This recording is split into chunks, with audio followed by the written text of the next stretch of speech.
মাইদা এখন কি হচ্ছে? এটা হচ্ছে চেন। চেন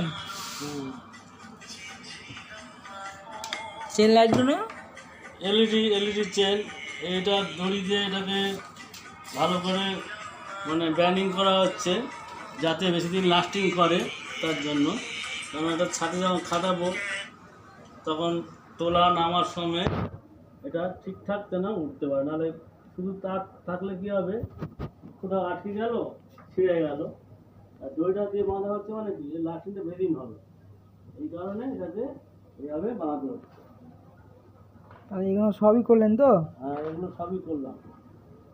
দেখুন বন্ধুরা, আমাদের মাইতিদা খুব সুন্দরভাবে এলইডি এখনো অনেক আছে কাজ চলছে। এটাই